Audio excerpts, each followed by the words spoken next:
Okay, Kellen, you have the floor. Take us away. Oh shit, this is my first time doing a session 0, like as the GM. Tell us a little bit about the game you want to run, both in terms of system and in terms of setting. Okay, this is going to be that's right. I have to like record this shit for like an audience. I didn't even think about that at all. I'm like, they know what the game is. The people I'm playing with know what the game is. Fate is a tabletop system originally designed by Fred Hicks and Rob Donahue and published by Evil Hat Productions. We'll be playing the most recent edition of the game, Fate Core, published in 2013. It is available as both a physical book and as a pay-what-you-want PDF at faterpg.com. Get yours today. Exactly. Fate is by default a generic role-playing system that is designed to be tweaked and modified to fit any kind of setting. The setting we'll be using for this campaign is one I made myself called Witch Brigade. This is a parallel version of our world where the existence of magic is essentially an open secret, and the small percentage of individuals born with the power to wield magic have a long and complicated history. But at the height of World War II, the Allied forces have begun recruiting witches and warlocks to form a new military unit, one that can use magical powers to turn the tide of the war. This story will follow a squad of magic users who have just completed their basic training and are about to begin their first mission. I'm going to shoot Hitler in the dick. Well, first you have to find him. And this is an alternate timeline, so that's actually a feasible thing that we can do. Will we get like a little achievement if we shoot Hitler in the dick? If you guys actually shoot Hitler in the dick, I will immediately let you all level up on the spot. I'm gonna add that to my itinerary now, just so you know. Again, of course, we're gonna be tackling some, I guess, heavier subject matter. Kind of comes with the territory here. So again, you know, if we ever cross into territory that makes anyone uncomfortable, then don't be afraid to speak up and all that. I think we all know each other pretty well, though, so I'm not anticipating any issues. Mm-hmm. So I'm assuming, I know for a fact all of you guys have a character at least mostly ready, right? Yeah. Mostly is a good term, yeah. That's almost accurate, yeah. Does anybody here have a character who is completely done as far as they can do? Mine, I think technically from what we discussed last night. Congratulations, Scott, you just volunteered. Oh, I said, you spoke up. That was your first mistake. fuck. Introduce your character, tell us what your aspects are, tell us a little bit about yourself. You don't have to describe what like all of your skills and everything are, but just give us the important parts. So my character's name is Siobhan O'Kelly. Siobhan. That's like, how do you spell that? Siobhan. You'd think I'd know that because my name is Gaelic. Yeah, but That explains all the L's. she is a Irish Canadian woman who previously worked as basically like a live-in maid for a wealthy family in the eastern provinces. I think Nova Scotia, I said. Yeah, Nova Scotia. And then she specializes in conjuration magic and also is a sniper. She's not a sniper rifle. I say that's high concept, man. She's a sentient sniper rifle. But yeah, so primarily her conjuration does let her get normal things out of the air. So like if you need like a pencil, she can conjure up a pencil and it'll work fine for you. Where it gets interesting for her is that she can also conjure up glass-like walls and platforms, which she can also change the properties on them. So the big property she can change is she can make them sticky so people can't move if they're in contact with one. These glass-like conjured platforms and walls can also shatter if they're hit with a high-speed impact, such as a bullet. And the last idea, which I'm still going to talk to Kellen about some of these, and I'm hoping we can get it all through. If not, I'll change it as I need to. But her last big thing is that she can conjure, I guess almost a leash would kind of be the best way to describe it, but then she can push or pull whoever's attached to the leash. Oh, interesting. So the main idea is lots of battlefield control, lots of long-range support, and then also kind of just being the bag of many things, essentially. So if we need anything, it's just, I got that for you. Here you go. The thing about her, though, is that she is very much a perfectionist. and she believes that everything has a purpose in life, and if you are not serving your proper purpose, then that needs to be fixed, and you need to work to actually find it. So that actually makes her high concept, which is a place for everything and everything in its place. That's interesting. Mm-hmm. Should we explain what aspects are and how they play into the game? I'm sorry, I did this last time as well. Yeah, no worries. Did you want to go for it there, Kellen? I mean, I probably should since I'm the one in charge. Aspects are basically just, descriptions of your character, their personality, their background, those sorts of things. And the way these work in game is you can spend what are known as fate points to invoke them whenever you make a roll to give yourself a bonus on the roll. If you're familiar with Dungeons & Dragons 5th edition, it's kind of like your character's personality, bond, ideal, and flaw, but with an actual mechanical benefit. Mm-hmm. And the thing with negative aspects is that you, as the GM, can also invoke those against the character's wishes if it would lead to an interesting narrative situation. Yeah, But that's the whenever- important thing about aspects is they're not all good or all bad. They have to be able to be both good and bad. But when that does happen, then you, as the GM, get to reward the player with a fate point for playing along with that. Additionally, you can also spend a fate point to just deny the penalty in the first place. Right. So there's kind of a push and pull there. There's sort of there's a mechanical benefit to your character having weaknesses as well, basically. What is your character? What is her trouble aspect? Her main trouble is that the word of authority is the word of purpose. So if she doesn't have directions or orders or anything to do, she does start to feel lost. And at that point, it's just kind of she'll also try to carry out her orders to the T. So I guess next in the list is upbringing then. If I don't know if you touched on that already, Scott. It sounds like you did sort of partially. Partially, yes. But basically, she did grow up in Ireland. She did witness the Easter Uprising, which was pretty brutal. It was just street fights all along Dublin as the Irish were trying to kick the British out. But from that, she did start to see more Irish culture blossoming as a result, and starting to see sort of Ireland change as a result. And she realized that she has that capability as well, especially with her conjuration. So her upbringing aspect is I will create the world in my image. So in addition to making everything perfect, it will also be that she wants it to look and feel and act. And then after, I think I said when she was about 10 or 12, she emigrated into Canada, finished her schooling, and then just started working as a maid, basically, a housekeeper for a wealthy family. Where did her sniping abilities come from? I was going to say that she got trained for the unit. No, you guys absolutely went through military training for this. This story picks up basically right after you guys have finished going through basic training altogether. So this is all about you guys and your first real experiences as a military unit together. And the reason she joined the Witch Brigade is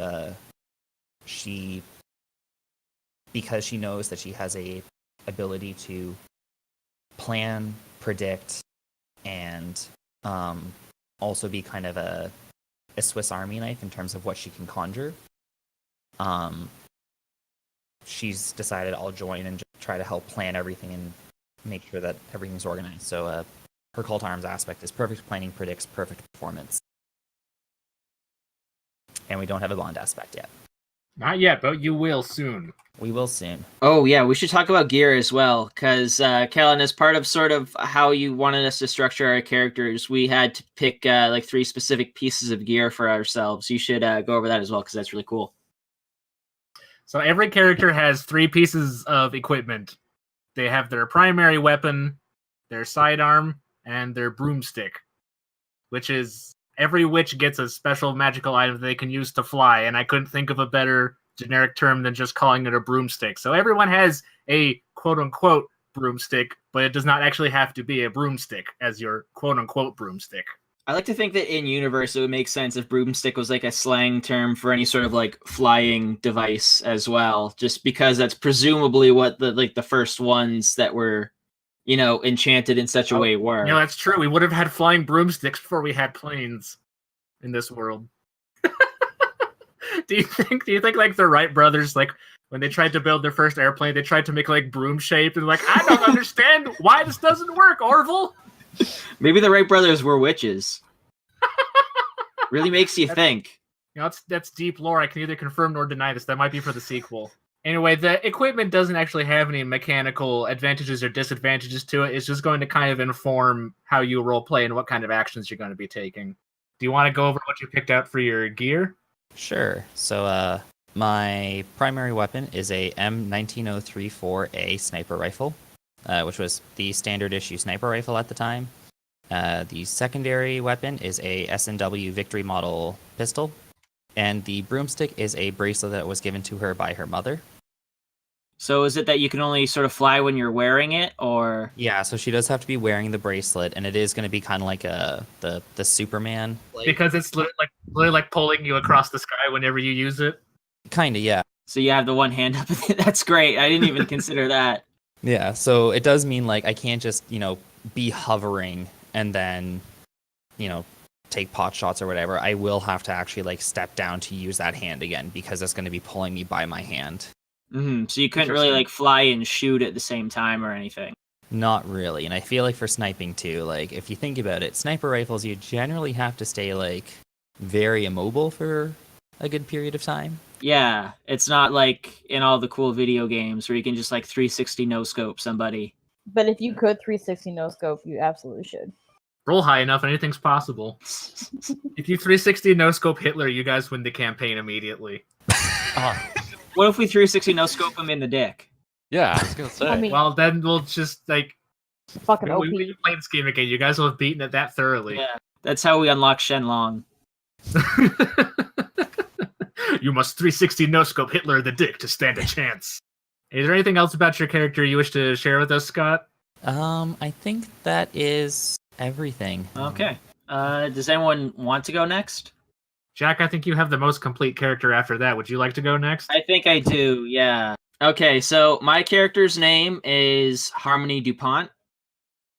She is a Canadian of mixed descent. Her father's side's French-Canadian, and her mother's side were escaped slaves who came from the United States to Canada during the time of the Underground Railroad. And while she was raised in Montreal, she later came to Toronto and has been living there long enough that she's more or less lost the accent. She's sort of assimilated. Before joining the army and sort of before really embracing her magical ability, she got into sort of mechanics, like vehicle repair and construction and manufacturing and things like that. And so her original contribution to the war effort before being conscripted into the Witch Brigade was she worked as an airplane manufacturer as part of the military base located in the Downsview neighborhood of Toronto. You guys lean so hard into actual history. It's really impressive. As for that's not quite her high concept, though. For her high concept, that kind of deals with how she sort of interacts with magic and how her family was sort of like the specific style of magic that sort of runs most strongly in her family. Everyone on the mother's side of Harmony's family is able to use magic, but in a slightly more limited scope, where how it works for them is that they have the ability to interact with these sort of ethereal elemental spirits that sort of make up nature and different aspects of life and classical elements and things like that. And in order to use magic relevant to those, the magic user has to sort of allow the spirit to temporarily inhabit their body as sort of like a willing possession. So my high concept is called Host with the Most for that reason. That also ties into the trouble, because these spirits, when they take a host, they also demand a toll in exchange for their services. So Harmony has struck up a sort of bargain or a contract with a fire spirit that calls itself Caliban. And in exchange for Caliban services, the spirit demands to be paid in things that it wouldn't normally be able to experience without a physical form. So stuff like alcohol or gourmet food or, fine cigars and stuff like that. And so their relationship is very quid pro quo, whereas like anytime Harmony calls on Caliban to use its powers, Caliban in turn demands some sort of payment immediately afterwards. So the trouble there is spirits for the spirit. That's good. I guess that also kind of ties into upbringing as well, which I've just gonna call runs in the family. As for why she joined the Witch Brigade, I think she was initially like approached by someone who was overseeing the program and sort of like conscripted. But when she realized that her powers might like give her a way to sort of like turn the tide of the war and, get rid of all those pesky Nazis, I think she kind of, I think she kind of jumped right at the, she kind of was chomping at the bit to begin with. And so this kind of gave her opportunity as someone who, is descended from people who have suffered from persecution and stuff like that. She's kind of got a very acute sense of justice. So her aspect for that I've called Won't Stand for This. It's not a really clever name, but I might come up with something a bit punchier later. Yeah. The idea that she can't really like resign herself to stay on the sidelines during this conflict. And that's also why she went into the manufacturing sector, was because she just wanted to be able to make any sort of contribution. And again, like Siobhan, she does not yet have a bond aspect because we're going to be doing that once everyone's characters are introduced. So how does the spirit possession work? Is that like a willing thing she does, or can like Caliban just take control of her body at any time or something? The actual possession is purely voluntary on Harmony's part. The trouble part of it just more stems from its sort of transactional nature. Because, like, Caliban isn't really inclined to lend their powers unless there's something in it for them. So kind of like how in the Dresden Files, whenever Harry needs help from Bob, he has to pay him in, like, romance novels and stuff like that. It's sort of the same principle. I see. That's interesting. As for her gear, her primary weapon is a Thompson submachine gun, because I couldn't think of anything better. Her sidearm is a pipe wrench that she would use in her job as a mechanic. And her broomstick, which I'm really excited about, is an Aerial Red Hunter 500cc motorcycle, which, if you haven't seen one, they look dope as hell. I'm going to look it up right now. What's the name of it again, sorry? Aerial Red Hunter. Ariel like the mermaid, right? Yeah, not like in the air. Or the font. Although it will be in the air. It's an Ariel Red Hunter. Haha. It's an Ariel. Oh, that's pretty sick looking motorcycle. That is actually, yeah. Who wants to go next then? Adam? Sure. I do have most of my character put together. So I'm playing Silas Rhodes, who's a Canadian warlock. Our first dude in the party. Silas he comes from a magical family, but the magic has been latent in their blood for generations. So he's actually the first in his family who's actually able to use magic for like a century or two, anyway. And his magic is conjuration. So his ability to conjure basically any armament gives him the high concept of one-man armory. His dad fought in World War I and brought home all these stories of tragedy and the gross side of war that people don't generally talk about. But then with all that, he also brought stories of glory and honor. But as a result of this, he also had some sort of basic training with just like cleaning a gun, shooting a gun, basic operations with firearms and such. And he got to tinkering with other things. He some fucking how managed to safely take apart explosives and such, see how those get put together. What he didn't realize growing up was that his family actually belonged to a powerful magical bloodline. And the reason he never knew about this is because his parents didn't know about this, and their parents didn't know about this. And it goes back quite a few generations before someone actually friggin' knows they can have magic. So his upbringing is a long latent bloodline. Upon discovering his powers, though, he learned how to conjure various parts of weapons. So what he did growing up was dismantle guns and later small explosives, and then recreate them by conjuring the pieces, and then ultimately conjuring all the pieces together to make a whole new gun, grenade, bullet, whatever, until by the end of it he's conjuring fully operational grenades, which, as one would expect, goes wrong for him at one point.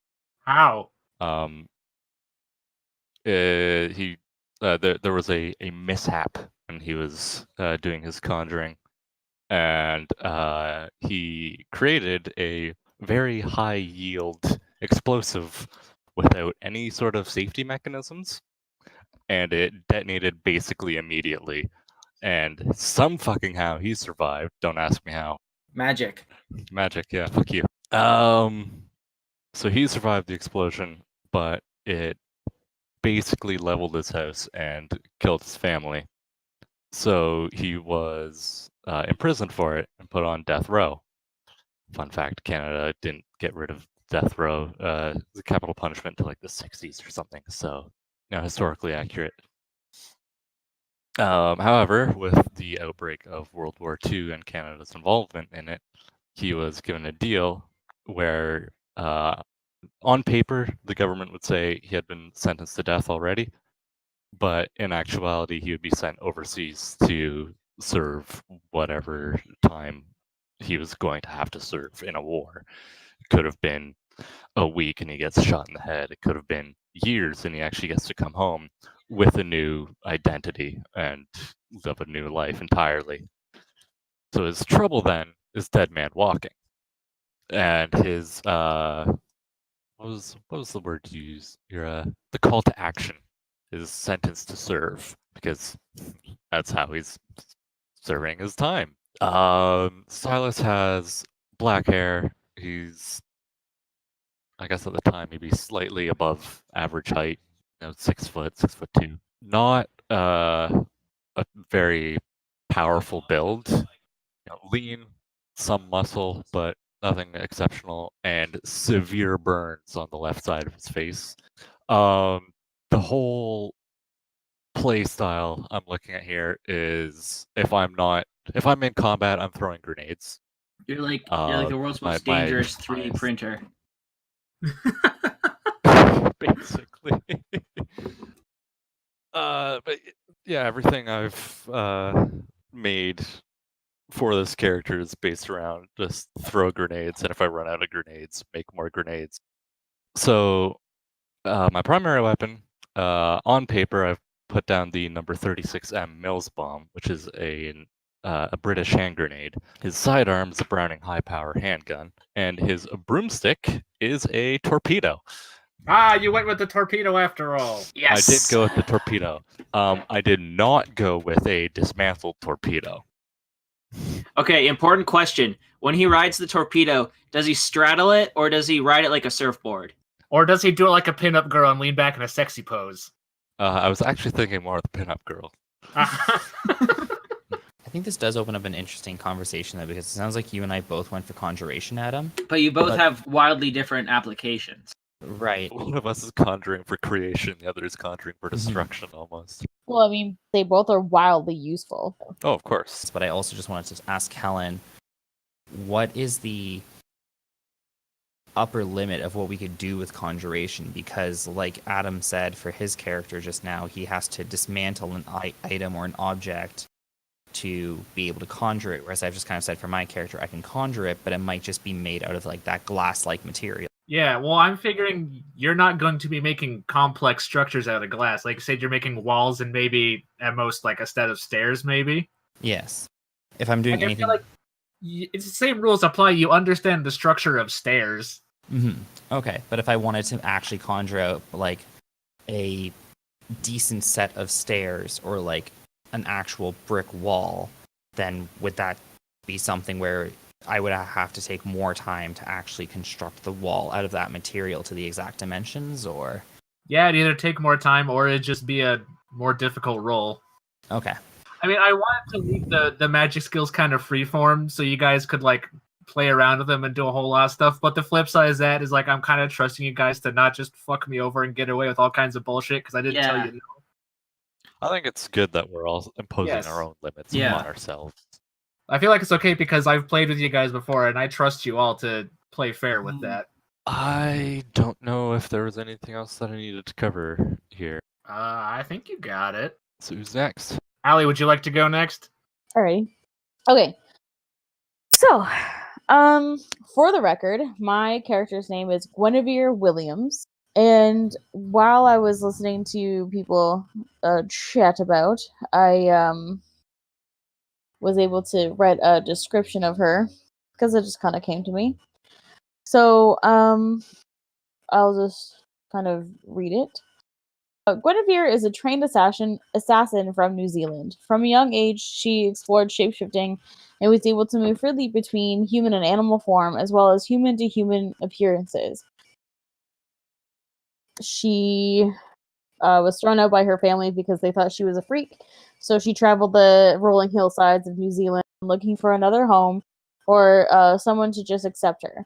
She was taken in by a group of thieves and spies who manipulated her abilities for their own benefits. When she was old enough to understand their manipulation and how she's done horrible things, she was about to leave to join the army. However, the group had turned her into the government and betrayed her outright. She managed to escape using her shapeshifting abilities and slipped into the army under an alias. So, while she was... so her platoon was deployed to Italy, and a lot of them were captured and or just straight killed. So she was one of the ones who managed to escape when she came across an injured hippogriff.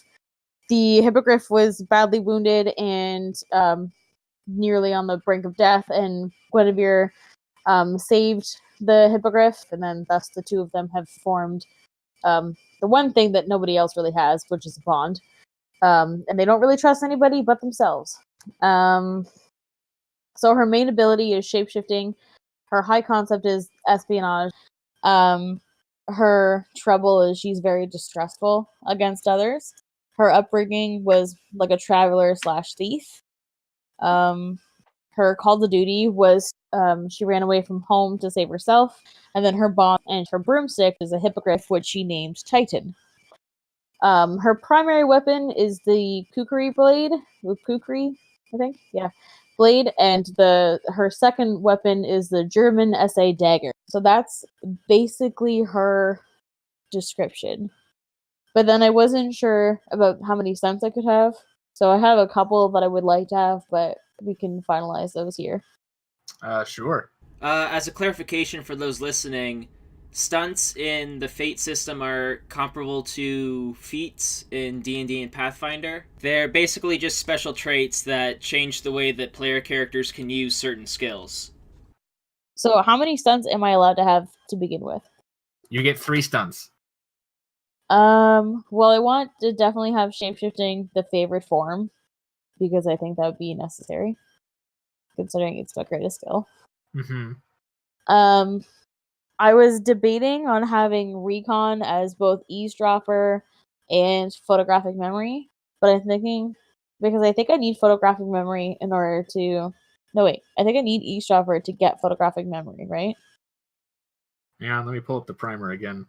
No, you do not need eavesdropper to get photographic memory. Oh, sweet. You need eavesdropper to get read lips, which is a separate stunt. Ah, okay. Okay. And then my other thing was using stealth as silent takedown, because if I'm going to be an assassin, I kind of need a silent takedown. I figured that would be right up your alley. Yeah. No pun intended. So maybe then because I'm allowed to use my bonus as like an extra stunt, right? Yeah, you can use your freebie to take a 4th stunt if you wish. Okay, so then I'll just stick with those 4 stunts then. I'll use my freebie on a 4th stunt. Because I like the favorite form, eavesdropper, and photogenic memory, and silent takedown. I think those are all good stunts to have. So does that mean that you already have a favorite form in mind? Oh yeah, I've been kind of debating what my favorite form would be. It was a dire wolf, but I figured that's not really good for infiltration purposes. So I've changed the animal to a Tara, which is basically an iguana. So if I'm understanding this correctly, you are a professionally trained spy that flies around on a mythical bird lion monster, and you can shapeshift into a lizard at will. Hell yeah. All right, fair enough. Just want to make sure I had that all committed to memory. If you were really serious about like having a favorite form that's good for infiltrating in this campaign, you would have picked like a cute little dog or something. I'm Googling, I Googled Tuatara, and they do have kind of like an ugly cute thing going on. They're normal cute. Oh my god, they're adorable. Right? I love Tuataras. Tyson, it's your turn. Are you ready? Yes, what do you have for it? Hi. I guess I am ready, I suppose. Everybody came up with like names for all their actual aspects and stuff, all fancy like. It's suggested but not required. Mine's just not gonna sound as cool as all next to everybody else's, but You can always punch it up after the fact if that helps. it's possible. But I am Audrey Young. British. I don't know why everybody's Canadian. I mean that's cool, but that's Only two of us. Only two of us. I think 3 of us are Canadians. Yeah, all 3 of you guys are Canadian. I'm 3. New Zealand, and then now he's British. I thought Siobhan was from Ireland. Ireland, but then And then emigrated. Canada. Okay. Yeah, Irish Canadian. Pay attention, Jack. Straight up British. Anyway, 23-ish, I guess. I was a nurse. My high concept, I guess, is I put down caretaker of squad mates. I know I'm protective. That's the point. I'm a nurse, obviously. I like to take care of me and mine, meaning everybody.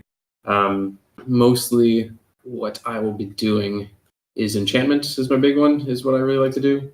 So buffing and stuff, as well as some mysticism for healing and things like that. So I'm just gonna kind of hang around and help everybody out, sort of thing. I don't have a trouble because I have no freaking clue what to put for that. Well, we can kind of workshop that here. Yeah. Exactly. That's I'll be taking suggestions, I guess. Yeah. In a minute, because I think I've got everything else set out normally. I come from I wrote low middle class, probably more middle class, British family. My father is a military man, obviously for the British Royal Army of some kind. I didn't do all my research for it, but Britain's got a military. Nobody's going to question that. He's part of that. It has been for a while, so I've kind of grew up around that. So I'm somewhat, I already know how things kind of work. That's actually why I'm in Witch Brigade as well. That'll lead into this one sort of thing. I had enlisted originally as a nurse, so I'd already been working in, just as my father was in combat and stuff, I kind of followed him into the military. And then I was approached and drafted to the Witch Brigade because some people found out that I had magical powers, that I was a witch. And they were like, hey, you want to do this? And I was like, yeah, for sure. It's just kind of an extension of my sort of protectiveness. Like I said, I'll be kind of protecting everybody in my squad, but it comes from my family life. I have great respect for my father. My aunt was a witch. That's where I actually learned about my powers. That's the history of that. She recognized it in me and is she wasn't as tolerated when she was young, so she's eager to teach me everything she knew. But still, since it's not entirely totally accepted, it's still kind of secretive. But anyway, yes, some people found out about it, and then I got drafted to the Witch Brigade. But I'm happy to do that, defend, to stop the Nazis from killing everybody in Britain, where I live, where my family is. My mother and younger brother, I think I'm gonna say. I have a 14-year-old brother, but the father and I are both in military doing stuff. I don't know. I think that's kind of what my trouble I was leaning towards is that I don't know where my father is and stuff. I'm not exactly informed on all of his things. The military doesn't really need to do that, and he doesn't know that I'm in the Witch Brigade sort of thing. So some sort of trouble could be thrown in there and come from that sort of. What if he was MIA and then part of the reason you joined the Witch Brigade is because you are trying to find him, behind enemy lines, basically. That could be it. Yeah, that's pretty much that's kind of an idea. I wasn't sure if it was I wasn't sure if this should be something that could come into play later. As I don't know where my father is, it's not coming up. But I mean, if that was, I think that would make sense as a trouble if you were like prioritizing your own objectives above, the actual mission of the squad. Yeah, you have to like make that choice. Yeah, that's my soft spot is for family. I'm assuming that you got like sort of a do no harm thing going on as well. No, not in the slightest. Not in the slightest. I took the Hippocratic Oath, but I also have a sniper rifle. Yeah, because my main thing I mentioned was enchantments, and then mysticism and snipe are my other two. So, I definitely hit people, but I use it more for inflicting enchantments and buffs and debuffs sort of things. So as far as equipment goes, if I can go into that one, I carry a sniper rifle, a Lee Enfield No. 4, probably Mark 1 or something like that. My sidearm is a combat knife. I don't actually have another gun. I'm trained in close quarters combat. Again, my father, being a military man, taught me all these basic stuff when I was younger, so I'm already pretty good with a knife, and I know how to defend myself. That was obviously something he wanted to teach me whenever he was available and at home, sort of thing. And as far as broomstick goes, I'm still kind of trying to figure out exactly what it's going to be, exact description, but I'm going for some kind of chair. I'm just going to sit down and then take off, basically. But I'm having a hard time making it look good in my head. How would I sit? Like, would I cross my legs or like, and my arm? Like, what do I do with my hands? I'm like, I got to figure out a little bit. Maybe a hammock or something. I'm imagining you in like a flying rocking chair knitting a blanket or something. That's kind of what I was thinking with the rocking chair. I was thinking like a swivel chair, and when you sit on it, like the bottom part with the wheels on it, like spins really fast, like a propeller. Or alternatively, this is just a completely different suggestion. You could have like a hospital cot as your broomstick, and then you could literally use it to airlift out injured people. That was a thought that crossed my mind as well.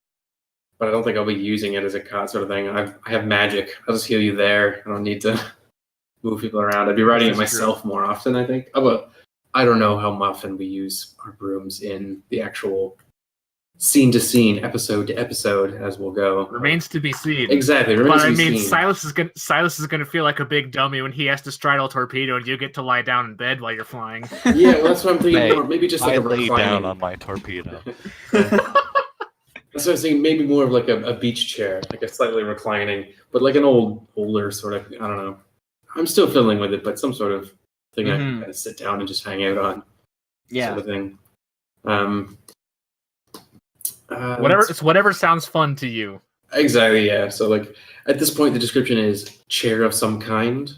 I'll just narrow it down to a specific maybe it's just an ottoman or something. I don't know. I'll figure that one out. But I think that is pretty much all of it. Is there anything I missed? Anything important? Man, you guys really went all in on making this characters. I'm like, you did so good. I'm honestly a little intimidated. I made all this shit up today. like 2 hours. Tyson's characters all together. Tyson's characters are always my favorite because you undersell yourself so much before you like tell us them. You're like, I don't really have much planned, but here's my like amazing, well thought out character. Some stuff tends to come together, I guess. I had a very hard time picking enough skills. It was kind of weird. Yeah, that's why one of the things when you're making a Fate game is you're supposed to pick like what power level you want the players to be at, and that affects like how many levels of skills you're supposed to have. And I chose like the middle level because the upper level would be like you bump everything up a level, so you have like 5 more skills you had to put at the bottom of your pyramid. I remember making a character for Spirit of the Century. It's like once I got past like 6 or 7 skills, it's like, man, I don't know what else my character's good at. I covered everything already. Exactly, yeah. I had a whole character concept and a whole like 4 or 5 skills to pick left. I'm like, While we have everyone together, should we start firming up some bonds, or? Yeah, you need to figure out your bonds, and then we'll work on figuring out what do your you squad. what do you envision for bond aspects, Kellen, just to give us sort of like an idea of what to like shoot for? You all know each other at this point because you've been through basic training together, which has been like a couple months. So I imagine it's largely like who you would make friends with at first blush, you know? Yeah. It's like, who would you gravitate towards or away from? Mm-hmm. I think I've got one already. Okay. A bond literally describes like Yeah. your relationships with the other characters, whether that's like I'm friends with this person or I'm enemies with that person, or heck, I just don't like anybody in general. Ideally, you should all kind of interlace a little bit because that's really one of the things at the heart of Fate as a system. We are Yeah. a squad, a team. At the Alright. heart of every fucking role-playing game at the tabletop. Yeah. Yeah. Tyson, you said that you might have something thought out already? Well, just I was like, Scott stood out to me because you're kind of military, like following orders and stuff like that. So I can definitely get behind that and respect that. And you won't have to worry about me following orders and shit. I will do whatever the hell we need to because, again, I grew up in the military family sort of thing, so I'm used to that. So you, I'd probably be real chill. Well, not real chill with, but I'd have mad respect. Yeah, I feel like You know, you and I something. would get along pretty well because of, like, I think Yeah, just based on not like, so the much way on we a are. close friends, but like we work well together. Can we Yeah, call the yeah. aspect mad respect? Mad respect. Something like that, yeah. I might as well. That we'll probably look to each other for advice and tactical stuff if we need to. And since you're gonna be you'll be sniping and I'll be sniping, we'll just sit in the back and kind of girl talk Yeah. and shoot stuff together. It'll be nice. It also doesn't have to be like a double-sided thing. Like, it doesn't be like you both have the same aspect with each other. Yeah. Each of you can have like a different bond depending on how you interpret it. Okay, so Audrey Young has mad respect for Siobhan O'Kelly. I feel like listening to Allie's character, where Yo. it's more of a, because it sounds like your character is very much a free spirit. Well, mine's also just more or less distrustful. Like I was Yeah. thrown out by my family. I was betrayed by the family that took me in. Right, Ali, you mentioned that your bond aspect is actually to Titan because you don't really want to get close to any of us, right? Well, yeah, Okay. but I mean, you could. I'm down Yeah. for another bond, but No, just it's be fine. aware It's, that I'm probably gonna be like really introverted. I guess. No, is the it was word. it was actually something for mine because the way the way I was thinking for like Tyson's was like I would respect Tyson's character because of the whole like we respect each other, we both have like sniping proficiencies, but also like he will follow orders. But I thought that for your character, based on the fact that you were distrustful, it'd be harder for you to like listen to something and be okay with that. But if that's the reason why you're distrustful, then that doesn't really work as well for what I was thinking. So That's fine. I think personally, like for Siobhan, I think she'd have respect for Silas because you're a conjurer as well. So it's like, but I think she clashes with you on like what you use the conjuration for, because a lot of her conjuration is more for just like creation, but a lot of your conjuration is specifically for weaponry and destruction. Uncreation. Yeah. How about a bomb? But yeah, so I feel like it'd be kind of like a respect, but it's kind of also like the whole like, I see where you're coming from, but you could do it differently. So, and then I don't know, I feel like she's just be pretty neutiral with harmony.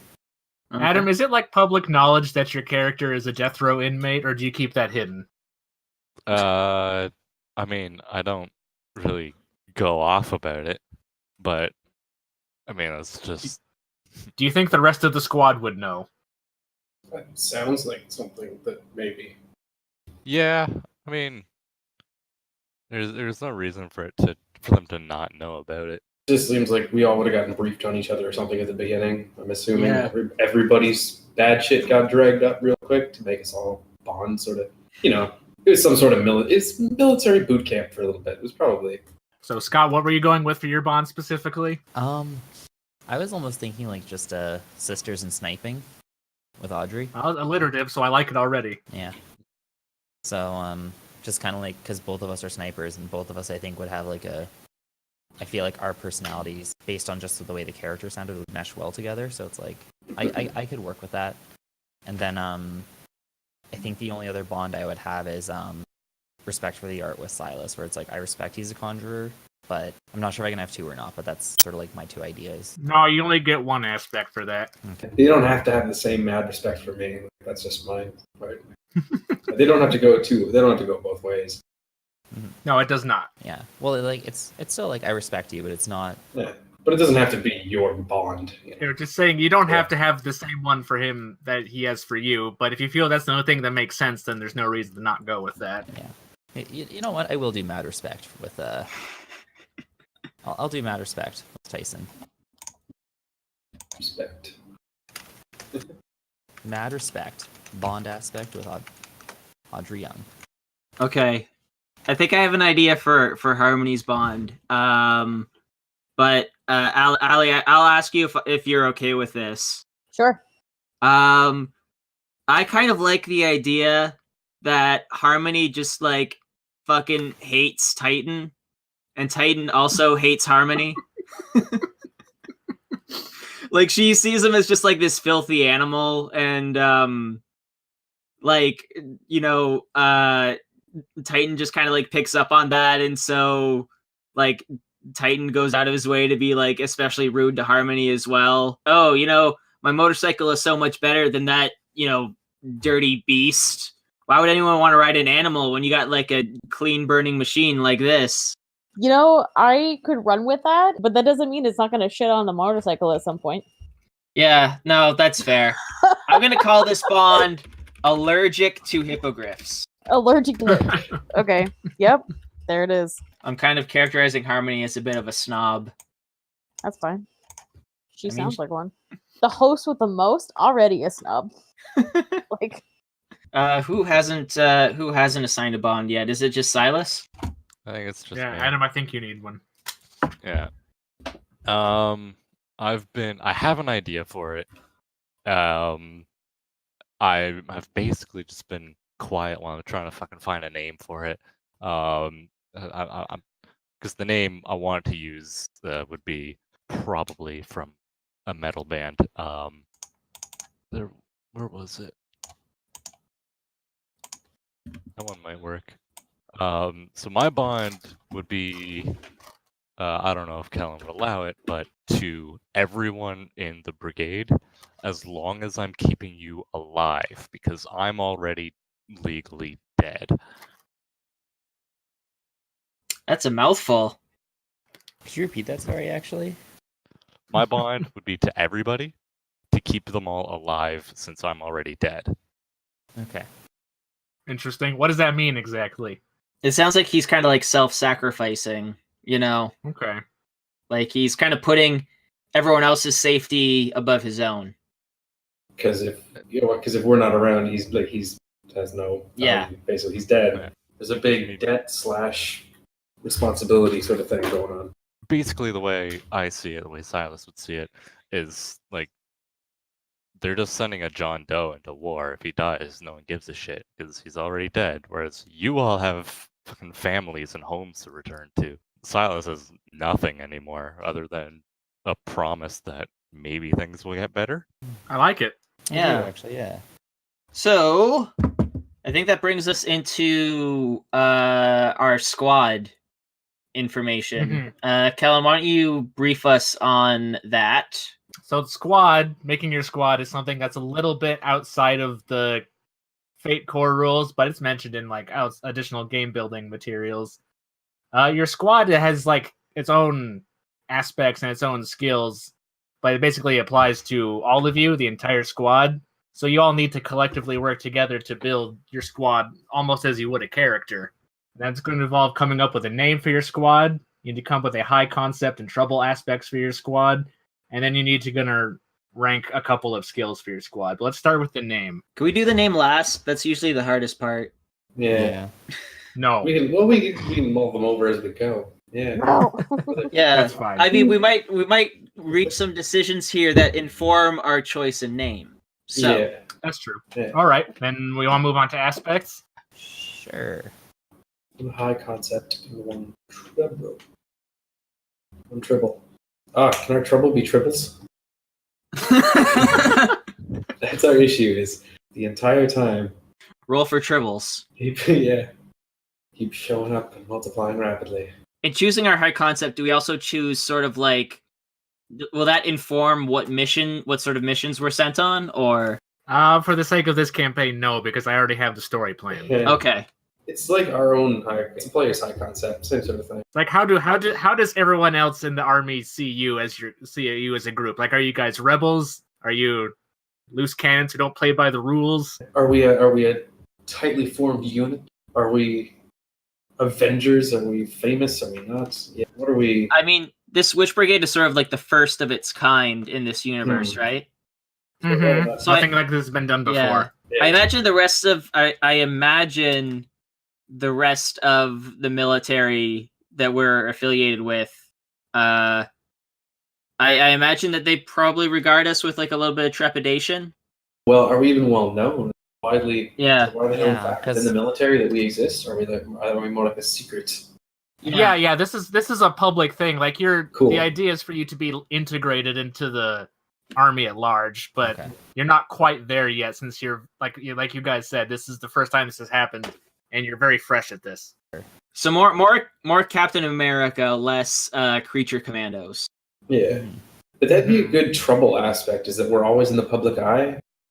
Like, win or lose, people are going to be bugging us and asking about us. I think something to consider too, because like if we are public information, then it means that sooner or later it could be that the enemy will also have our public information as well. And also that, like, because of the publicity, our higher ups might come down harder on us when we screw up. Like, publicity could be our trouble aspect. Yeah. Well, you should call it like the world is watching or something. All eyes on you. Ooh, I love it. All right. That's a good one. That's your trouble then. Yeah. So then we need a high concept. A good question to ask yourselves would be like, what kind of attitude are you guys bringing into this whole mission? Like, are you guys looking to prove yourselves, or are you just looking to get the job over with? Like, what's the collective mood? Well, yeah, that's what I was kind of touched on when I was like, are we all about killing the Nazis, or are we about, I think the PR part is, bringing? I think the PR part is also interesting because I imagine that magic users in this universe are met with like a fair amount of distrust. Yeah, the general mood from the other soldiers you've worked with ranges from indifference to outright resentment, pretty much. So maybe part of our sort of like motivation behind this unit is to sort of like improve public relations. You could if it was a high concept, you could call it Friendly Neighborhood Witch Brigade. I hate to be the odd one out, but Silas cannot be in the public eye. That's also true. I didn't think of that.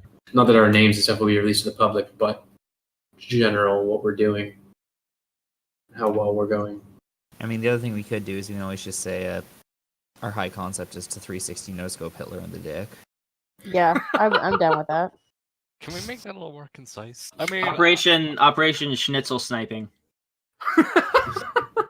Okay, how's this? We call our high concept, they'll not see it coming. That's actually, I'm actually in favor of that, I think. Actually, that covers a lot of angles, yeah. Because it shows that, you know, we all did join the war because, like, we want to try and mostly help stop World War II and, like, tilt it towards the Allies' favor. We're an early version of these, so they probably aren't seeing this coming. All of a sudden, oh, hey, they've got magic shit? Exactly. Yeah. Is everybody happy with that? I mean, I like it, but I'm not sure I'm happy with it. It's where it's like, yeah, that works, but I feel like I shouldn't like it. I think it's the best one put forward so far. Anyway, Yeah. it's got my. It's a pun, so I can't say I don't like it. I just can't do it. Right? Like, Allie, do you have any thoughts? I mean, it's fine with me, I guess. All right, it's final. It's on the page now. It's Okay. official. And so our trouble was all eyes on you. So the three stats that you gave us to sort of rank from highest to lowest were initiative, morale, and resources. I talked about this a little bit with you guys off camera or off mic, I guess. But I thought it would be kind of fun if morale was actually our lowest stat. You know, since we're kind of starting off as like this sort of like band of misfits and not everyone's necessarily gelling with each other and stuff. And we've done basic training, but we haven't actually like worked together in the field and stuff. So there'd probably be a lot of trepidation there. And that would kind of like, I think that works. Initiative and resources are definitely things that come up in combat, and the two of us being military, one of us being explodey. Like, combat is definitely probably going to be our strong point, so maybe we should play into that. Having high initiative and good resources and stuff. I think it would be good to have resources like square in the middle. Because like as an experimental new program, like obviously the military would be giving us like carte blanche. But we still have we won't have enough stuff. that we're not destitute, right? Yeah. Yeah. And just the stuff that we have personally as characters, Yeah. we would be able to come across ourselves. And we're plenty resourceful. I don't know. Yeah. I think high initiative, middling resources, and lousy morale is my preferred way to go. I think that would be the most interesting. I think that makes the most sense to have those three in that order. I'm in agreement. Okay, so that just leaves a Adam? name. My pitch is Salem's Lot. However, I am open to other suggestions. It's not bad. I was thinking the Stake Breakers, like STAKE. Because we hunt vampires? We didn't burn it. We didn't burn at the stake. Oh, yeah. If I may Interesting. also put in a suggestion, it doesn't work quite as well just because I am male and that sort of ruins it. Still looking at Powerwolf songs, by the way. Venom of Venus. Well, I mean, there were a lot of women in the X-Men, so I think it's only fair. True.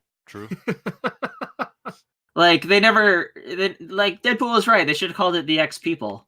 Man, you guys are all a lot better than me. I was just gonna suggest the motherfuckers. Okay, how about we table the name for now, sleep on it, and hopefully we have something in mind when the first session starts.